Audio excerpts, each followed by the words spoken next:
अपनी एनसीईआरटी की सीरीज में हम अध्याय 2 की शुरुआत कर रहे हैं, जिस अध्याय 2 में आप देखेंगे आखेटक, खाद्य संग्राहक से भोजन उत्पादक तक। ठीक है, ये हमारा एनसीईआरटी का चैप्टर नंबर 2 है, क्लास 6 के। ठीक, तो आइए शुरुआत करते हैं। एक तुषार नाम का लड़का है और वो रेलगाड़ी की यात्रा कर रहा है। एक तुषार नाम का लड़का रेलगाड़ी की यात्रा कर रहा है और क्या देख रहा है? तुषार अपने एक रिश्तेदार की शादी में दिल्ली से चेन्नई जा रहा था। रेल में उसे खिड़की वाली सीट मिल गई, जहां से वह बाहर का नज़ारा देखने में मग्न हो गया। तेज दौड़ती गाड़ी से उसने देखा कि पेड़ पौधों, घर, खेत, खलिहान बड़ी तेजी से पीछे की ओर छूटते चले आ रहे थे। तभी उसके चाचा ने उसके कंधे पर हाथ रखकर कहा, पता है, लोगों ने मात्र 150 साल पहले रेल से यात्रा करनी शुरू की। बस इसके कुछ दशक बाद आई। तुषार सोचने लगा कि जब लोगों के पास आने जाने के लिए तेज रफ्तार वाली सवारियां नहीं थी, तो क्या वे यात्रा नहीं करते थे? क्या वे अपनी सारी जिंदगी एक ही जगह पर बिता दिया करते थे? नहीं, ऐसी बात नहीं थी। ठीक है, तो अब इस चैप्टर की शुरुआत होती है तुषार के क्वेश्चनों से। ठीक, तुषार के क्वेश्चन क्या है कि उस टाइम के लोग कैसे यात्रा करते थे, क्यों और कैसे यात्रा करते थे। तुषार का क्वेश्चन ये है। ठीक है, अब इसको चैप्टर की शुरुआत होती है।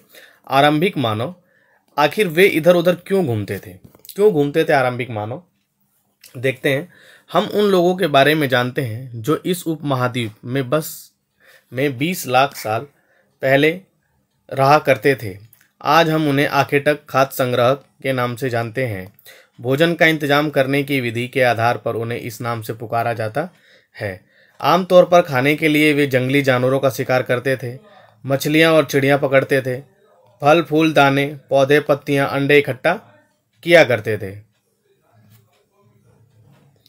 आखेटक, खाद्य संग्राहक समुदाय के लोग एक जगह से दूसरी जगह पर घूमते रहते थे।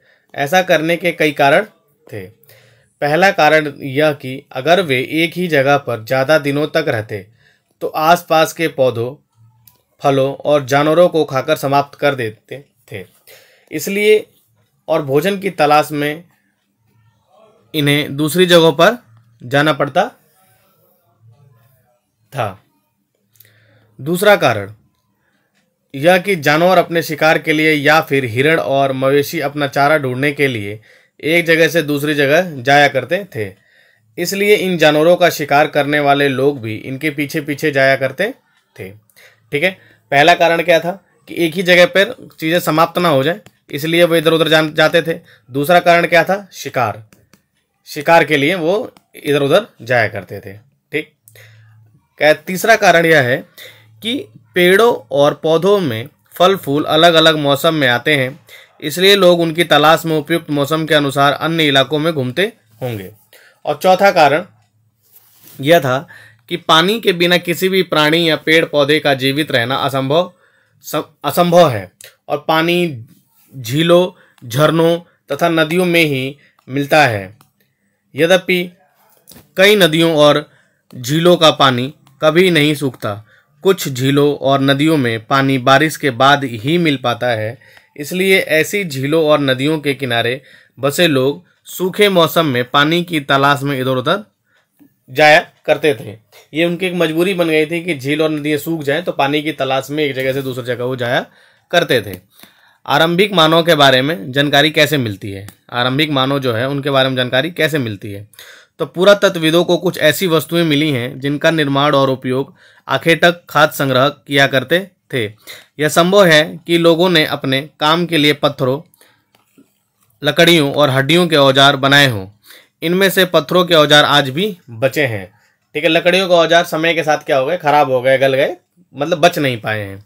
इनमें से कुछ औजारों का उपयोग फल फूल काटने, हड्डियां और मांस काटने तथा पेड़ों की छाल और जानवरों की खाल उतारने के लिए किया जाता था। कुछ के साथ हड्डियों या लकड़ियों के मुट्ठे लगाकर भाले और बाण जैसे हथियार बनाए जाते थे। कुछ औजारों से लकड़ियां काटी जाती थीं लकड़ियों का उपयोग ईंधन, साथ साथ झोपड़ियाँ और औजार बनाने के लिए भी किया जाता था। ठीक है, ये पत्थर के औजार हैं। ठीक, रहने की जगह का निर्धारण। मानचित्र 2 दिया हुआ है। लाल त्रिकोण वाले स्थान वे पूरा स्थल हैं जहां पर आखेटक, खाद्य संग्राहक के होने के प्रमाण मिलते हैं। किसके प्रमाण मिलते हैं? आखेटक और खाद्य संग्राहक के। ठीक, लाल त्रिकोण वाले स्थान। तो लाल त्रिकोण वाले स्थान ये है भीमबेटिका। कौन है? भीमबेटिका है। भीमबेटिका में खाद्य संग्राहक रहते थे, हुंसी में खाद्य संग्राहक रहते थे, कुरनूल की गुफाओं में खाद्य संग्राहक रहते थे। ये 3 जगह जो दिख रहा है आपको, ये किसका दिख रहा है? आखेटक और खाद्य संग्राहक का। इसके अलावा और भी कई स्थानों पर आखेटक और संग्राहक रहते थे। मानचित्र में सिर्फ कुछ गिने चुने स्थान ही चिन्हित किए गए हैं। कई पूरा स्थल नदियों और झीलों के किनारे पाए गए हैं। ठीक है, ये मानचित्र अगर देखें हम तो ये जो त्रिकोण वाला स्थान है ये पूरा पाषाणिक स्थल है। क्या है ये? पूरा पाषाणिक स्थल।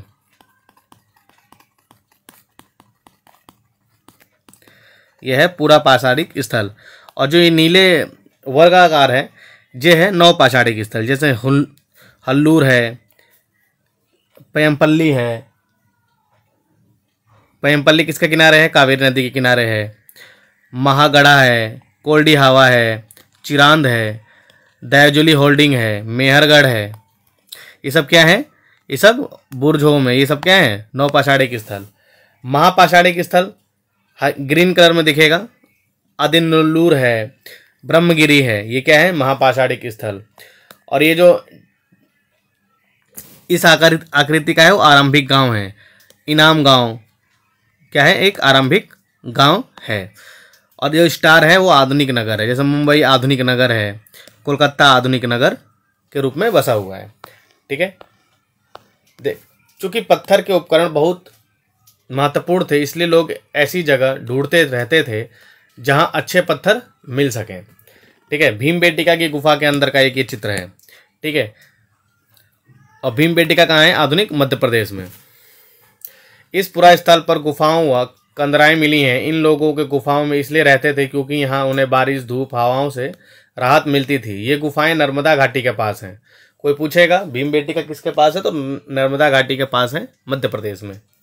ठीक है, जिन गुफाओं में लोग रहते थे उनमें से कुछ की दीवारों पर चित्र मिले हैं। इनमें से कुछ सुंदर उदाहरण मध्य प्रदेश और दक्षिणी उत्तर प्रदेश की गुफाओं में मिले हैं। इन जंगली जानवरों का बड़ी कुशलता से सजीव चित्रण किया गया है। ये शिकार करता हुआ एक आदमी है जानवर का। पुरा स्थल। पुरा स्थल किसे कहते हैं? पुरा स्थल उस स्थान को कहते हैं जहां औजार, बर्तन और इमारतों जैसी वस्तुओं के अवशेष मिलते हैं। ऐसी वस्तुओं का निर्माण लोगों ने अपने काम के लिए किया था और बाद में वे उन्हें वहीं छोड़ गए। ये जमीन के ऊपर, अंदर, कभी कभी समुद्र और नदी के तल में भी पाए जाते हैं। इन पुरा स्थलों के बारे में आपको अगले अध्याय में बताया जाएगा। अगले अध्याय ने अध्याय 3 में, अध्याय 3 में आग की खोज। मानचित्र 2 में कुरनूल की गुफा। कुरनूल की गुफा आपने देखी थी मानचित्र 2 में। ये रही कुरनूल की गुफा, दिख रहा होगा आपको। कहाँ दिख रहा है बताइए आप? ये रहा कुरनूल की गुफा। ठीक है, यहाँ राख के अवशेष मिले हैं। कुरनूल की गुफा में क्या मिले हैं? राख के अवशेष मिले हैं। इसका मतलब है कि आरंभिक लोग आग जलाना सीख गए थे। आग का इस्तेमाल कई कार्यों के लिए किया गया होगा, जैसे प्रकाश के लिए, मांस भूनने के लिए और खतरनाक जानवरों को दूर आदि भगाने के लिए। आज हम इसका उपयोग किस लिए करते हैं, ये आपके लिए क्वेश्चन है। क्यों करते हैं हम आग का उपयोग? ठीक है, नाम और तिथियां। हम जिन काल के बारे में पढ़ रहे हैं पुरातत्वविदों ने बड़े बड़े नाम रखे हैं। आरंभिक काल को वे पूरा पाषाण काल कहते हैं। यह 2 शब्द यानी पूरा यानी प्राचीन और पाषाण यानी पत्थर से बना है।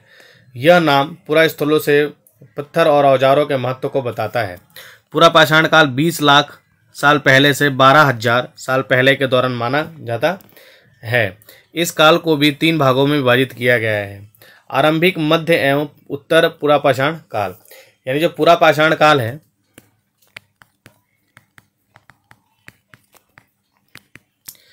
पूरा पाषाण काल, इसका जो समय है वो कब से कब तक है? 20 लाख से 12,000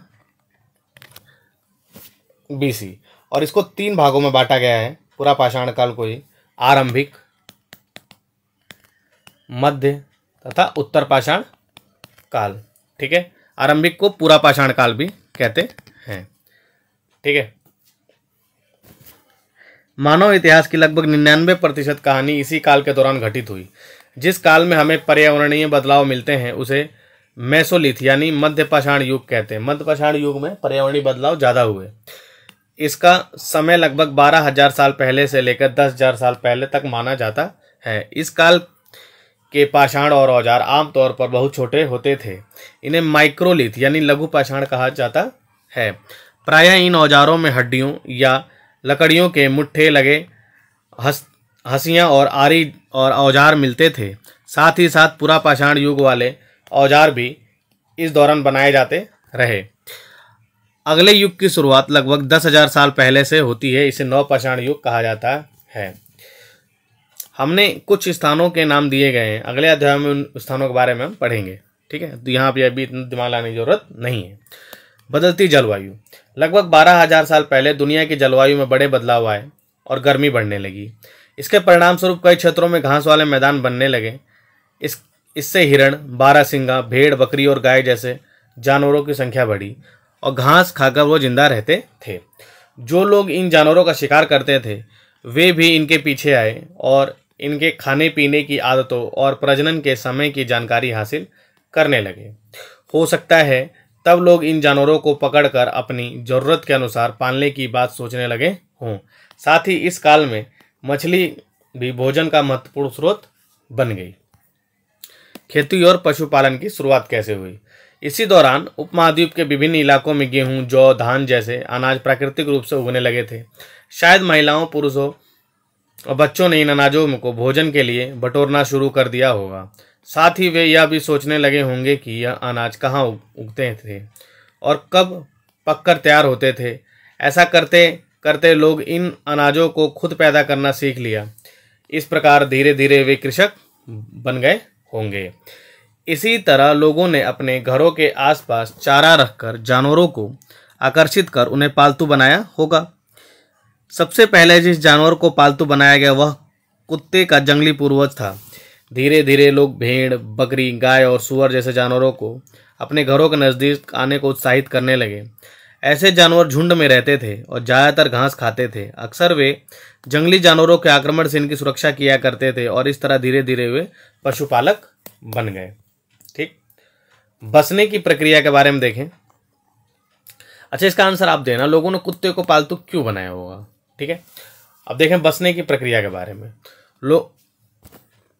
लोगों द्वारा पौधे उगाने और जानवरों की देखभाल करने को बसने की प्रक्रिया का नाम दिया गया है।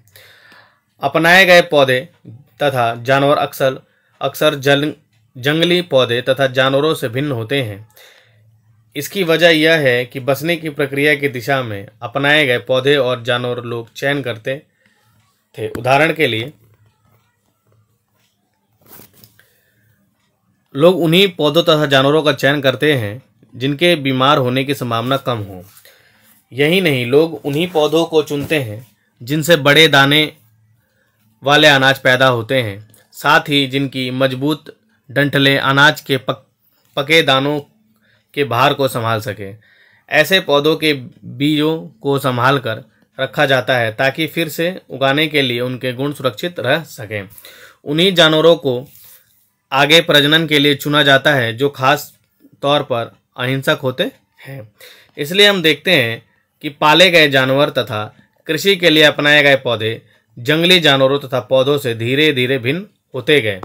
मिसाल के तौर पर जंगली जानवरों की तुलना में पालतू जानवरों के दांत और सींग छोटे होते हैं। बसने की प्रक्रिया पूरी दुनिया में धीरे धीरे चलती रही। करीब 12,000 साल पहले शुरू हुई। वास्तव में आज हम जो भोजन करते हैं वे इसी बसने की प्रक्रिया के वजह से है। कृषि के लिए अपनाई गई सबसे प्राचीन फसलें गेहूं तथा जौ आते हैं। उसी तरह सबसे पहले पालतू बनाए गए जानवरों में कुत्ते के बाद भेड़ बकरी आता है। कुत्ते के बाद भेड़ बकरी आता है। अनाज का उपयोग क्यों किया जाता होगा? तो बीज के रूप में, खाद्य के रूप में, उपहार के रूप में, भंडारण के रूप में। एक नवीन जीवन शैली के बारे में देखते हैं। तुम किसी पौधे के बीज को बो कर देखो, तुम पाओगे कि इसे विकसित होने में कुछ वक्त लगता है। इसमें कुछ दिन, महीने या फिर साल लग सकता है। इसलिए तब लोग पौधे उगाने लगे और उनकी देखभाल के लिए एक ही जगह पर लंबे समय तक रहना पड़ा। बीज बोने से लेकर फसलों के पकने तक पौधों की सिंचाई करने, खरपतवार हटाने, जानवरों और चिड़ियाओं से उनकी सुरक्षा करने जैसे बहुत से काम शामिल थे। कटाई के बाद अनाज का उपयोग बहुत संभाल कर करना पड़ता था। अनाज को भोजन और बीज दोनों ही रूपों में बचा कर रखना आवश्यक था, इसलिए लोगों को इसके भंडारण की बात सोचनी पड़ी। बहुत से इलाकों में लोगों ने मिट्टी के बड़े बड़े बर्तन बनाए, टोकरियां बुनी या फिर जमीन में गड्ढा खोदा। जानवरों के चलते फिरते खाद्य भंडार। जानवर बच्चे देते हैं जिससे उनकी संख्या बढ़ती है। अगर जानवरों की देखभाल की जाए तो उनकी संख्या तो बढ़ती ही है, साथ ही उनमें दूध भी प्राप्त होता है। उनसे क्या प्राप्त होता है? दूध भी प्राप्त होता है, जो भोजन का एक अच्छा स्रोत है। यही नहीं, जानवरों से हमें मांस भी मिलता है। दूसरे शब्दों में पशुपालन भोजन के भंडारण का एक अच्छा तरीका है। आओ आरंभिक कृषकों और पशुपालकों के बारे में पता करें। ठीक है, आरंभिक जो कृषक थे और पशुपालक थे वो कैसे थे, उनके बारे में यहाँ पे जानकारी दी गई है। मानचित्र 2 में आपने देखा है, ठीक है, क्या तुम्हें कई नीले रंग के वर्ग दिखाई दिए? बिल्कुल दिखाई दिए। पता है इनमें से प्रत्येक बिंदु उस जगह को दर्शाता है जहां पुरातत्वविदों को शुरुआती कृषकों और पशुपालन होने के साक्ष्य मिले हैं। ये पूरे उपमहाद्वीप में पाए गए हैं। इनमें सबसे महत्वपूर्ण पश्चिमोत्तर क्षेत्र में आधुनिक कश्मीर और पूर्वी दक्षिण भारत में पाए गए हैं। वास्तव में ये निर्दिष्ट स्थान कृषक और पशुपालनों की बस्ती थी। जो मेहरगढ़ है ना, मेहरगढ़ ये सबसे प्राचीन स्थान है कृषि के लिए।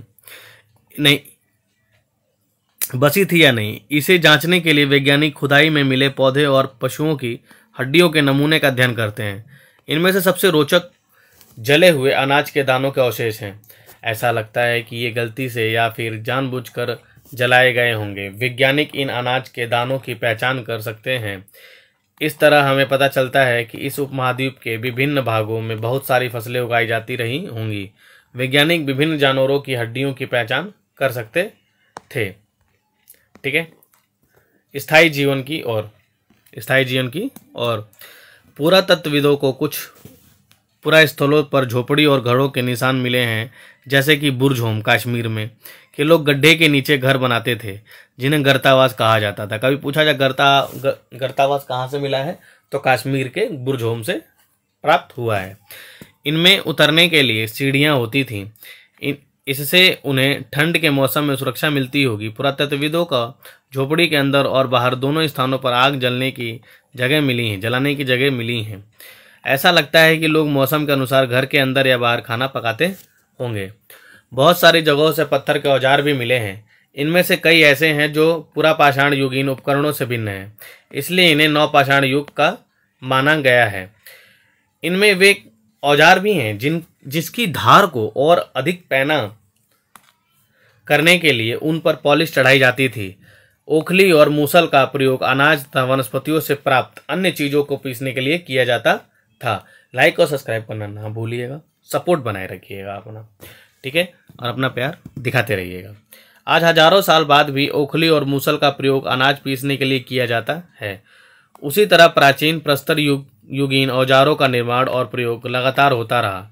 कुछ औजार हड्डियों से भी बनाए जाते थे। ठीक है, कुछ औजार किससे बनाए जाते थे? हड्डियों से भी बनाए जाते थे। नवपाषाण युग के कुछ ही उपकरण हैं। ठीक है,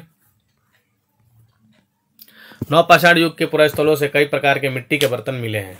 ठीक है, कई प्रकार के मिट्टी के बर्तन मिले हैं। कभी कभी इन पर अंकुरण भी किया जाता था। बर्तनों का उपयोग चीज़ों को रखने के लिए किया जाता था। धीरे धीरे बर्तनों का उपयोग खाना बनाने के लिए भी किया जाने लगा। चावल, गेहूं तथा दलहन जैसे अनाज अब आहार का महत्वपूर्ण हिस्सा बन गए। इसके साथ साथ अब लोग कपड़े भी बुनने लगे थे। इसके लिए कपास जैसे आवश्यक पौधे उगाए जा सकते थे। क्या ये परिवर्तन हर जगह एक जैसा ही था?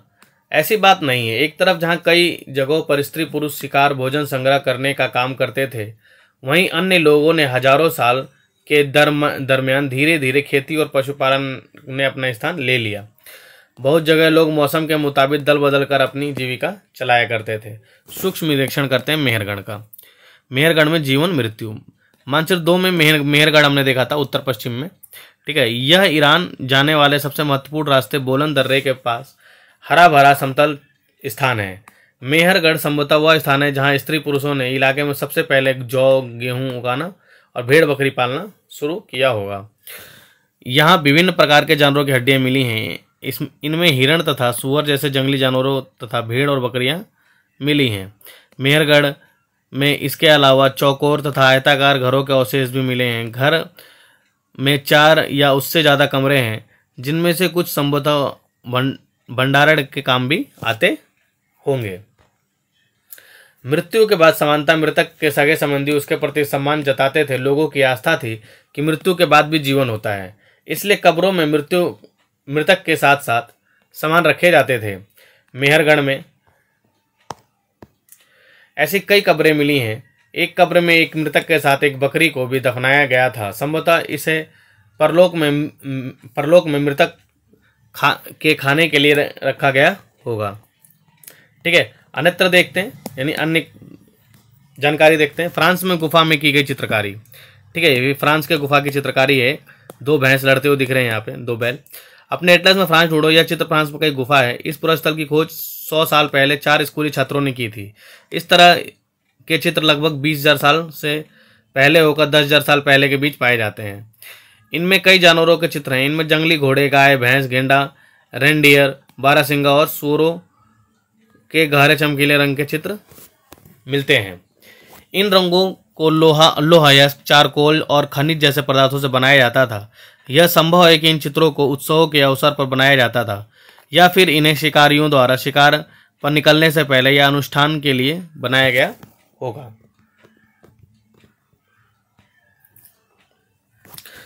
ठीक है, एक नौपाषाणिक पुरास्थल एटलस में तुर्की देखना है। फिर नौपाषाण युग के सबसे प्रसिद्ध पुरास्थल में एक चातल ह्यूकी तुर्की में है। यहाँ दूर दराज स्थानों से कई चीज़ें लाई जाती थीं और उनका उपयोग किया जाता था, जैसा सीरिया से लाया गया चकमक पत्थर, लाल और कौड़ियाँ, लाल सागर की कौड़ियाँ तथा भूमध्य सागर की सीपियाँ। ध्यान रहे कि उस समय तक पहिए वाले वाहन का विकास नहीं हुआ था। लोग सामान खुद या जानवरों की पीठ पर लादकर ले जाया करते थे। ये कुछ उपयोगी शब्द हैं। आखेटक, खाद्य संग्राहक, पुरा स्थल, उद्योग स्थल, आवासीय स्थल यानी रहने का स्थान, बिजनेस का स्थान, पुरा स्थान जहाँ से पुरावशेष मिले हैं, पुरा पाषाण सबसे पुराना युग, मध्य पाषाण उसके बाद का, लघु पाषाण छोटे छोटे औजारों का युग, कृषक यानी जो खेती करते हैं, पशुपालक जो पशुओं को पालते हैं, नवपाषाण युग। यानी अब यहाँ पे क्या हुआ था, लोग खाद्य संग्राहक के साथ साथ शिकारी के साथ साथ खाद्य संग्राहक भी बन गए थे। कब्र यानी जहाँ लोगों को दफनाया जाता है। ठीक है, और ये एक्सरसाइज है जो आपका होमवर्क रहेगा। आपको इस एक्सरसाइज को कंप्लीट करना है। ठीक है, सारे एक्सरसाइज कंप्लीट, सारे क्वेश्चन कंप्लीट करना है और अच्छे से लिखना है। ये कुछ महत्वपूर्ण तिथियां जिनको आपको याद करना है।